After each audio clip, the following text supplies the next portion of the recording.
பார்த்ததும் கும்பிட வைக்கும் கோயில் கோபுரம், அன்பு பாசத்தில் கும்பிட வைக்கும் மனமும் கோபுரம்.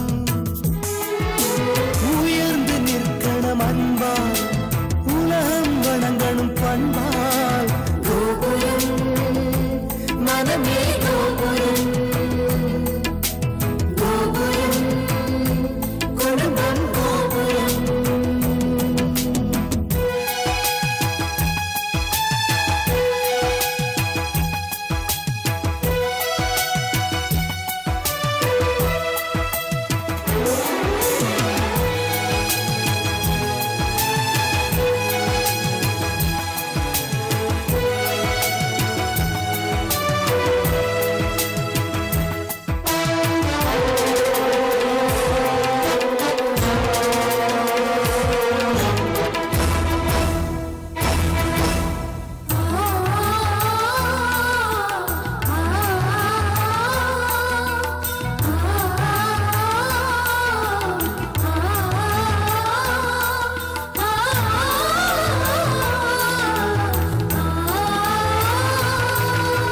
ஒருவரை ஒருவர் உணர்ந்து உள்ளங்கள் அன்பிலே இணைந்து, வேதங்கள் என்பதை மறந்து பொறுமையில் இமயம் அடைந்து, பாசத்தின் பலங்களை அறிந்து பண்பெனும் பாதையில் நடந்து, கண்ணென உறவினில் மகிழ்ந்து தூணென குடும்பத்தை சுமந்து, கோயிலை போலே குடும்பமும் அமைந்தால் சொர்க்கம் நிஜமாகும்.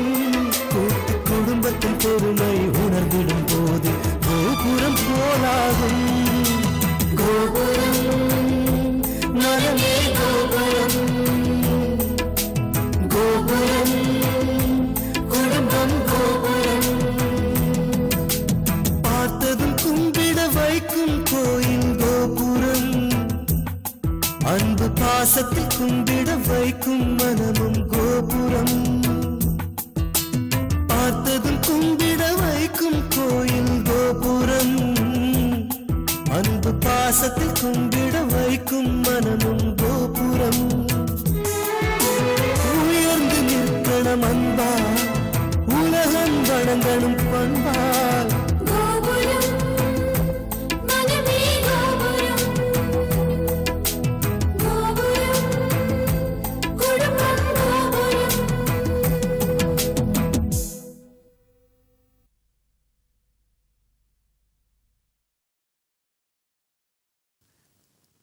அவன் அத்தனை பேருக்கு முன்னாலே என்னை எடுத்தறிஞ்சு பேசி என்ன அவமானப்படுத்திட்டான்ப்பா. என்னால தாய்க்கவே முடியல. அவனை எத்தனை தடவை தான்ப்பா மன்னிக்கிறது? அவன் ஏற்கனவே செஞ்ச தப்புக்கு மன்னிப்பு கடிதம் வாங்கிட்டு தான் அவனை வேலைக்கு சேர்த்திருக்கோம். இப்ப அவனை தாராளமா டிஸ்மிஸ் பண்ணலாம். அவன் எந்த லேபர் கோர்ட்டுக்கு போனாலும் அவனால எதுவுமே செய்ய முடியாது. அவனுக்கு நம்ம காம்பன்சேஷன் கொடுக்க வேண்டிய அவசியமும் கிடையாது. ஆனா ஒண்ணு மட்டும் சொல்றப்பா, அவன் இனிமே நம்ம கம்பெனில இருக்கவே கூடாது. எல்லாம் பேசி முடிச்சிட்டேம்மா. ஒரு நல்ல நிர்வாகி என்ன நடந்தாலும் பதட்டப்படக்கூடாது. வர்க்ஸ் மேனேஜர் 2-3 வர்க்கர்ஸ்க்கு முன்னால நம்ம கிட்ட சம்பளம் வாங்குற ஒருத்தர் என்னையே எடுத்துரிஞ்சு பேசுறான்ப்பா. போடு, பேசிட்டு போடு. இப்போ நீ அவனை டிஸ்மிஸ் பண்ணன்னு வச்சுக்க, அவன் நிரந்தரமா உனக்கு பகையாளி ஆயிடுவான். ஏன் லைஃப்ல அனாவசியமா ஒரு பகையாளியை உருவாக்கிக்கிற? ஒரு நண்பனை பகையாளி ஆக்கிக்கிறது ரொம்ப சுலபம், ஒரு பகையாளிய நண்பன் ஆக்கிக்கிறது ரொம்ப ரொம்ப கஷ்டம். நீ பதட்டப்படாம, ஆத்திரப்படாம, ஆவேசப்படாம அந்த பிரச்சனையோட வேற என்னன்னு விசாரி. பிசினஸ்ல மட்டும் இல்ல, குடும்ப விவகாரத்திலையும் அப்படிதான். சபாபதி ஏன் உன்னை எதுக்குறான்? ஏன் அப்படி நடந்துக்கிறான்? அது இயல்பா நடக்குதா இல்ல யாராவது அவனை தூண்டி விடுறாங்களா? அதை நீ முதல்ல தெரிஞ்சுக்க.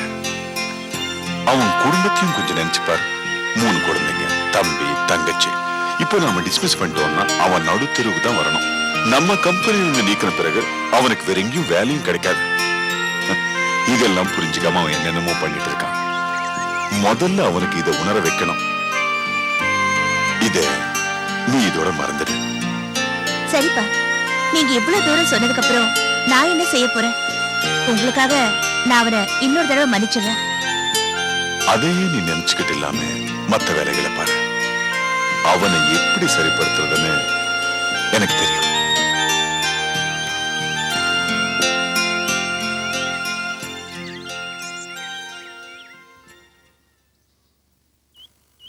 எப்படி? என்னது? வீட்ல பந்தல் போட்டு கல்யாணமா? ஏன் சித்தப்பா நீங்க கொஞ்சம் கூட பிராடா திங்க் பண்ணவே மாட்டீங்களா? நம்ம வீட்ல நடக்கிற முதல் கல்யாணம் இது. ஆடம்பரமா பண்ண வேணாம், ஒரு நல்ல ஏசியால புக் பண்ணுங்க, பிரமாதமா இருக்கணும். அது தவிர ஒரு 5 ஸ்டார் ஹோட்டல்ல நிறைய ரூம்ஸ் போட்டுருங்க. நான் மும்பைல இருந்து என் ஃப்ரெண்ட்ஸ் எல்லாரும் இன்வைட் பண்ணிருக்கேன். அருண், உனக்கு எவ்வளவு ஃப்ரெண்ட்ஸ் இருக்காங்க? எல்லாரையும் இன்வைட் பண்ணா பிரச்சனை ஆயிடும். என் ஃப்ரெண்ட்ஸ் எல்லாரையும் சேர்த்து போட்டா ஒரு 500 பேர் மேல இருப்பாங்க. அதான் சுருக்கிட்டு ஒரு 100 பேரை மட்டும் இன்வைட் பண்ணிருக்கேன். 100 பேர் அவன் ஃப்ரெண்ட்ஸ்? அதான் சுருக்கிட்டேன்னு சொல்றேன்ல. எல்லாருக்கும் தனித்தனியா இன்விடேஷன் வைக்கலாம் தான் நினைச்சேன். சரி வேணாம், ஃபேமிலி இன்விடேஷனே கொடுத்துக்கிறேன். சரி, கல்யாணத்தை மண்டபத்துல வச்சுக்கலாம். கச்சேரிக்கு என்ன அரேஞ்ச்மெண்ட் பண்ணலாம்? நல்ல கர்நாடிக் மியூசிக் கச்சேரி வச்சிடலாம். என்ன இந்த காலம் யார் மாதிரி கேக்குறாங்க? நீ கேக்கலனா மத்தவங்க கேட்டு ரசிக்கிறாங்க. இந்த மேரேஜ் ஃபங்க்ஷன் எல்லாருக்கும் பிடிச்ச மாதிரி சினிமா ஆர்கெஸ்ட்ரா வச்சிருவோம். பிரவீன் சொல்றதுதான் கரெக்ட். இருக்கிறதுல பெஸ்ட் ஆர்கெஸ்ட்ராவை பார்த்து அரேஞ்ச் பண்ணிடலாம். அதுக்கு அடுத்து சமையல் விஷயம் என்ன பண்ணலாம்? வந்தனாவுக்கும் அவ கட்டிக்கு போற அந்த மாப்பிளைக்கும் என்ன பிடிக்குதோ அதே அரேஞ்ச் பண்ணிடலாம். அருண், முதல்ல உனக்கு என்ன பிடிக்கும்னு சொல்லு. அதான் எனக்கு பிடிக்கும், எல்லாருக்கும் பிடிக்கும். எனக்கு புண்ணாக்கு பருத்தி கொட்டை. அதான் டெய்லி சாப்பிடுறியே, ஏதாவது டிஃபரெண்டா சொல்லு. டேய், சும்மா சண்டை போடாத. நல்ல செட்டிநாடு ஐட்டம்ஸா வச்சுக்கலாம். நம்ம கல்யாண சமையக்காரட்ட சொல்லி என்னென்ன பெஸ்ட் ஐட்டம்ஸ் இருக்கோ எல்லாத்தையும் செய்ய சொல்லிடலாம். அருண், சரி சரி, நம்ம தான் பேசிட்டு இருக்கோம். இந்த சதாசிவம் என்ன பண்றாரு? பிஸ்கட் வேற தீந்து போச்சு. யோ சதாசிவம் இல்ல, அவர் உங்க அப்பாவோட திருவண்ணாமலை கிரிவலம் போயிருக்காரு. அப்பா புண்ணியத்தை தேடறதுக்கு கிரிவலம் போயிருக்காரு. கூட துணையா போறேன்னு சொல்லிட்டு சந்தடி சாக்குல இவரும் புண்ணியத்தை தேட கிரிவலம் போயிருக்காருன்னு நினைக்கிறேன். 2 in 1 பாலிசி, வேற ஒண்ணு இல்ல.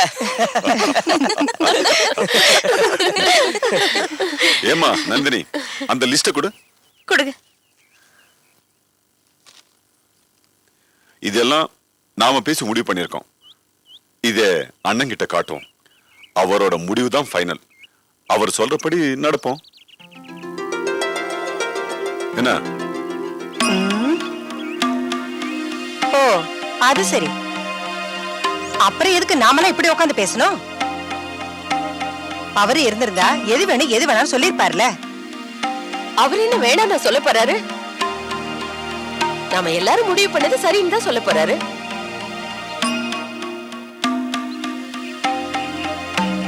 அவர் இந்த கல்யாணத்தை ரொம்ப பிரமாதமா நடத்தணும்னு சொல்லிக்கிட்டு இருக்காரு.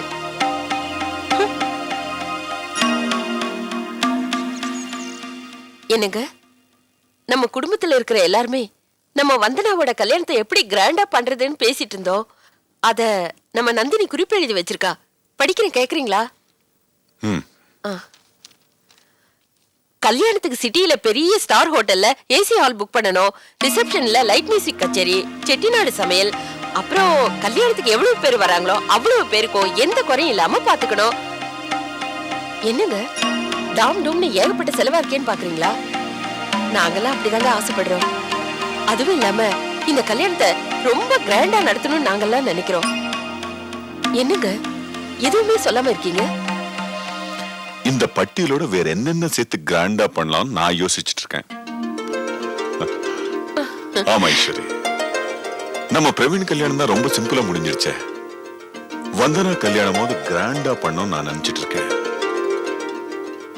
செலவு பத்தி கவலைப்பட வேண்டாம், சந்தோஷம் தான் முக்கியம். இந்த கல்யாணம் நடக்குமா நடக்காதா நாம எல்லாரும் கவலைப்பட்டு இருந்தோம். இப்போதான் எல்லாருடைய முகத்திலையும் அந்த கல்யாண கலை தெரியுது. ஈஸ்வரி, நாம சம்பாதிக்கிறது உழைக்கிறது எதுக்காக? நமக்காக, நம்ம குடும்பத்துக்காக, நம்ம பிள்ளைங்க சந்தோஷமா இருக்கணுங்கிறதுக்காக. அதுக்காக செலவு பத்தி எல்லாம் கவலைப்பட வேண்டாம். தம்பிக்கிட்டையும் சொல்லிடு, நீங்க எல்லாரும் எடுத்திருக்கிற முடிவு வந்தனாவுக்கும் உங்களுக்கும் மட்டும் இல்ல, எனக்கும் சந்தோஷத்தை தரக்கூடியதான்.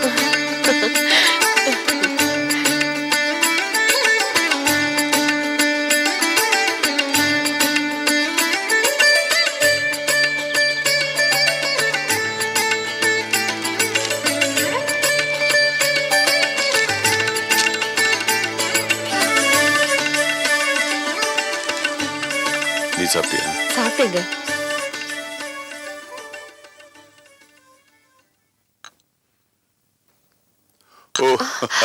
வணக்கம் வாங்க. வணக்கம் வணக்கம். கொண்டா, நீ வெளியில வெயிட் பண்ணு.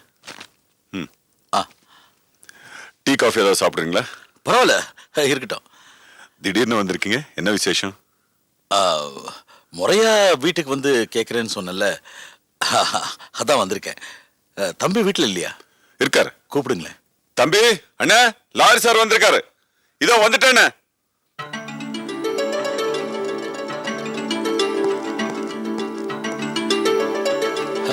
வணக்கம். வணக்கம்.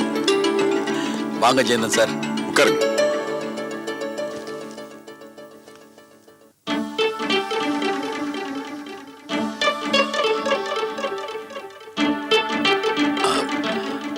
எப்படி ஆரம்பிக்கிறதுன்னு தான் தெரியல.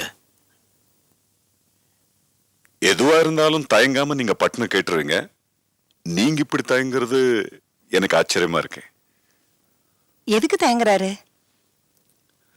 நம்ம வந்தனா கல்யாணத்துல இருந்த சிக்கல் எல்லாம் சரியானது காரணமே ஜேபி சார் தான். நானும் அண்ணனும் அவருக்கு நன்றி சொல்றதுக்காக அவர் வீட்டுக்கு போயிருந்தோம். லாயர் சார், உங்க மனசுக்கு என்ன பிடிக்குதோ அதை கேளுங்கன்னு அப்பா அண்ணன் சொன்னாரு. உங்க வீட்டுக்கே வந்து கேட்கிறேன்னு ஜேபி சார் சொன்னாரு. அவர் சொன்ன மாதிரி வீட்டுக்கு வந்துட்டாரு. ஆனா கேட்கறதுக்கு தான் தயங்குறாரு. நீங்க யாரு? இந்த குடும்பத்துல ஒண்ணுக்குள்ள ஒண்ணா இருந்துகிட்டு ஏன்னு இப்படி தயங்குறீங்க? என்ன வேணும்னு மனசுல பட்டதை கேளுங்க அண்ணே. அம்மாடி, நீ எப்போ என்ன அண்ணன்னு கூப்பிட்டியோ அப்பவே நீ எனக்கு தங்கச்சி ஆயிட்ட இல்லையா? அந்த உறவுல, அந்த உரிமையில நீ எனக்கு ஒண்ணு செய்யணுமா? சொல்லுங்க அண்ணே. ஒரு தாம்பாளத்தட்டு எடுத்துட்டு வர சொல்லுமா. சதாசிவம், சதாசிவம், ஒரு தாமரை தட்டை எடுத்துட்டு வாங்க.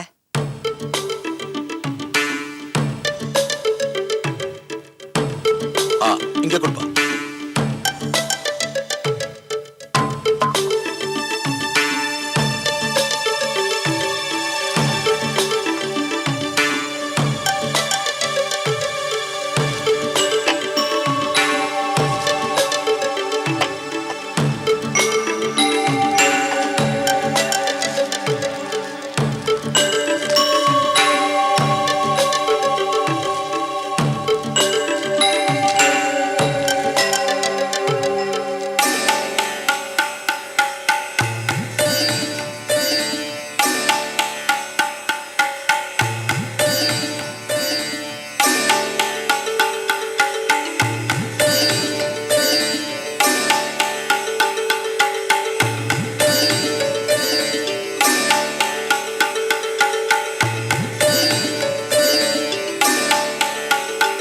ஜெயந்தன், அப்படி போய் என் தங்கச்சி பக்கத்துல ஜோடியா நில்லுங்க.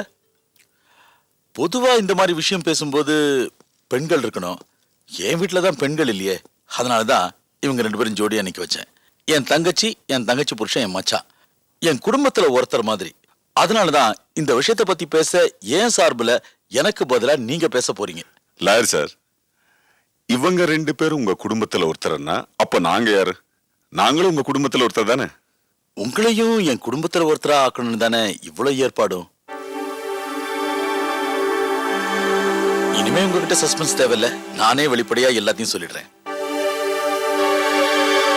இப்ப நாங்க 3 பேரும் உங்க 2 பேர்கிட்ட ஒரு முக்கியமான கோரிக்கைக்காக நிக்கிறோம். என்னோட பையன் ஆனந்துக்கு உங்களோட பொண்ணு ஜோதிய பொண்ணு கேட்டு வந்திருக்கிறோம்.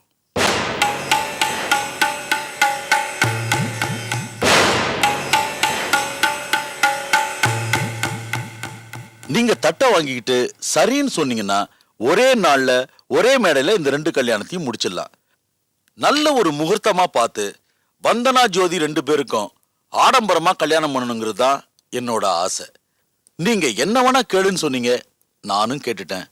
பதில் சொல்ல வேண்டியது இனிமே நீங்க தான்.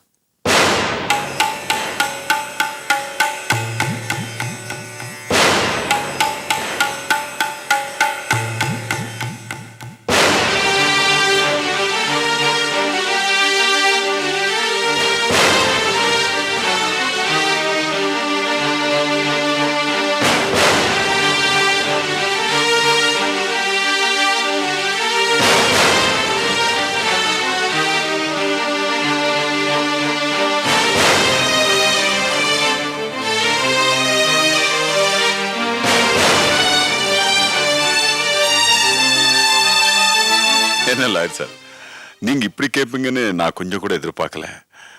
உங்க மனசுல வேற ஏதோ ஆசை இருக்கும் சொல்லுவீங்கன்னு நினைச்சேன். சரி, நல்ல விஷயத்த சொல்றதுக்கு மங்களகரமான பொருள் எல்லாம் கொண்டு வந்திருக்கீங்க. அதுவும் என் தம்பி சம்சாரம் கையால கொடுக்க சொல்றீங்க. நீங்க சொன்ன விஷயத்தை பத்தி அப்புறம் பேசலாம். முதல்ல தட்டை வாங்கிக்கிறேன். தட்டை வாங்கிக்கிறதுக்கும் நீங்க சொன்ன விஷயத்துக்கு சம்மதிக்கிறதுக்கும் என்ன சம்பந்தம்? தட்டை கொடுங்க.